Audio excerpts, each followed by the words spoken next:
experience that I had from the 2001 general elections gave me a firm ground from the perspective of the media, looking into accessing information from the electoral office at the time.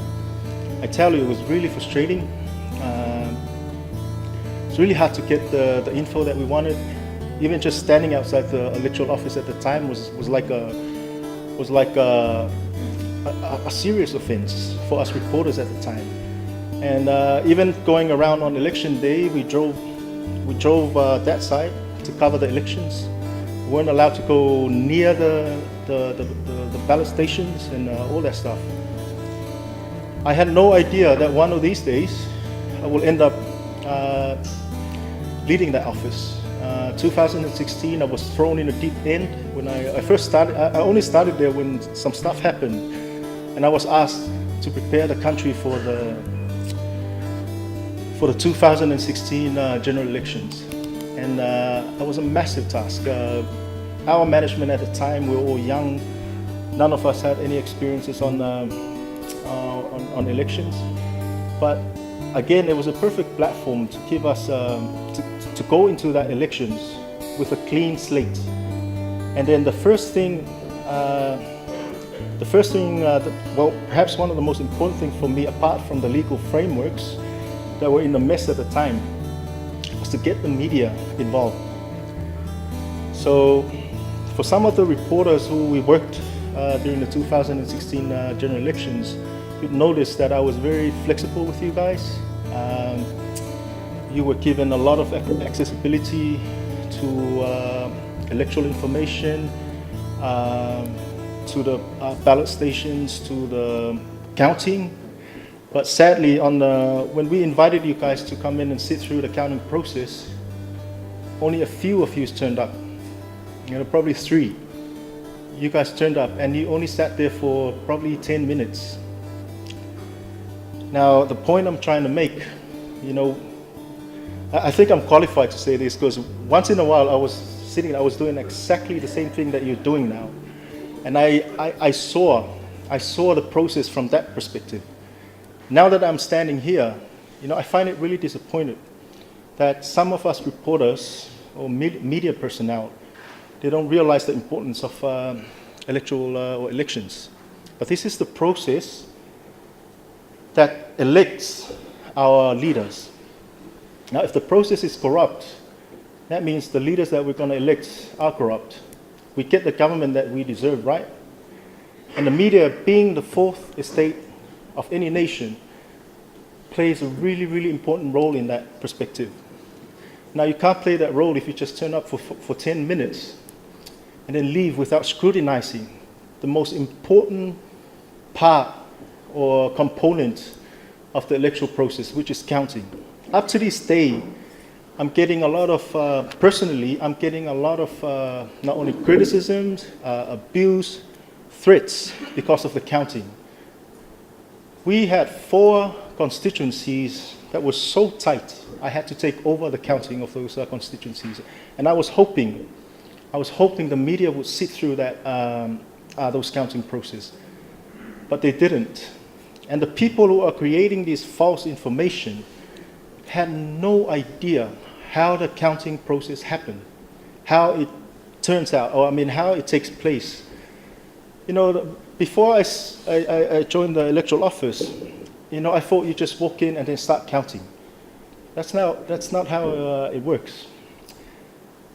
We have to re-scrutinize the whole roll before we count anything else.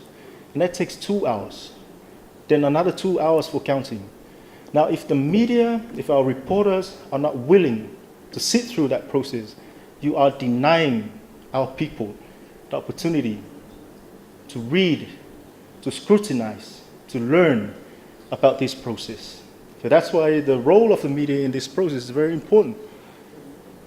But you also have a responsibility as a reporter. I think it's a privileged position or job or opportunity that you have as reporters. I say that because I've been through that. It gave me the opportunity to expand the realms of of the dreams that I had, what I wanted, who I wanted to become. You know, a solid platform provided by the media outlets. But you got to be responsible to your audience. You got to be responsible to your client. We know for a fact that this is business. That's fair enough. You know, you got to sell the papers. You got to get a lot of people to like your Facebook page. But you got to be responsible for the stuff you put in the papers. You know, recently, I was really sort of offended. One of the reporters sent me her questions, and I responded. And the article came out the next day, on the day of the by-elections. The headline was so demanding. Like the tone of the headline was so the words used. I went through my email again. I never used any of those single words. You know, and I messaged her, hey, I never say those words. And she said, oh, yeah, but you know, it's in the article. I know it's in the article, but I never say those words in the headline. The message, how the office of the Electoral Commission, the government was portrayed through that, the headline was really misleading, you know. So that's what I meant by your responsibility. You know, you got to be accountable. You got to be accountable to what you put in the paper, what you put on air, what you put out to the public. That's your role as reporters. Also, you know, when we were in that editorial meetings in the mornings, we were always encouraged to ask the hard questions to the government people, obviously. You know, ask the hard questions. Don't be scared to ask the hard questions. But we were never told to ask the hard questions to the sources. You know, to the sources, to the people that, you know, leak the sources to us. We're never told that. So I encourage our reporters, especially our media students, you know, if you get a tip, make sure you ask the hard questions. You do the research, you know, research. Every time I respond to a reporter, no matter how late I receive that email, I always respond. Always respond. You know, because I know what it's like to wait for that information. I know what it's like to meet that deadline. So I always respond. And I always attach the relevant laws whenever I respond to you guys. And I say, go through that law. If you have an issue there, let's talk about it. And then we discuss what sort of issues that might come out of that. So I'm hoping through that discussions, when a source comes to you and say this and that, you have the law to turn to and then start asking the hard question to them. You know? But I can only say that. I can't tell you how to do your job, but you know, I'm saying because I sort of have a balanced view of the whole thing. I was there, now I'm here. And we're all serving the same country, remember? It's just so happened that we're standing on a different side of the spectrum and deliver that same service to the people. Social media, Mr. President, you have alluded to that. It's a very powerful tool.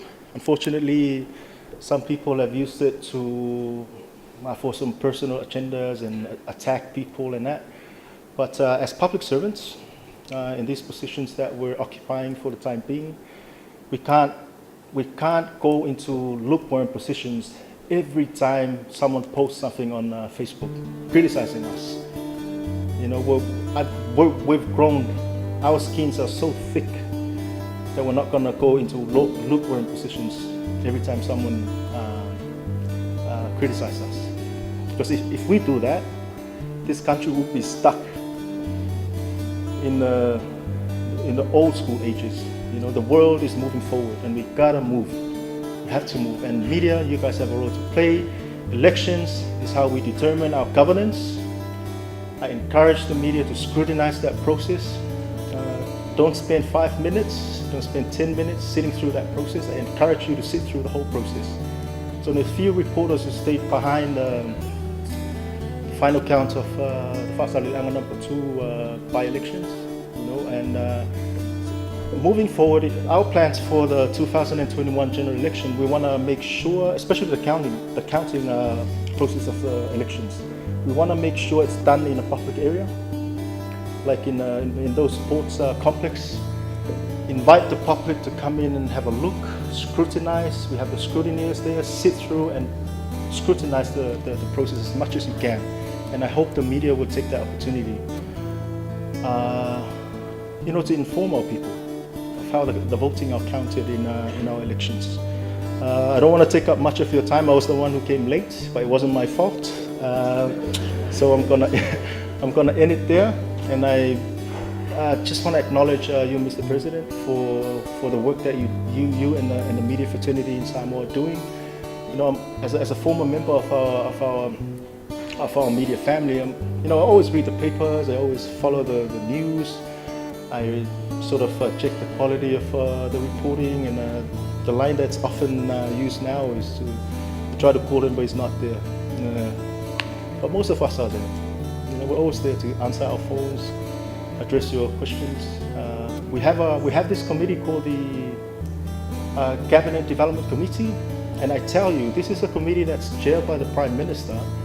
Cabinet ministers sit through there, CEOs, ACEOs.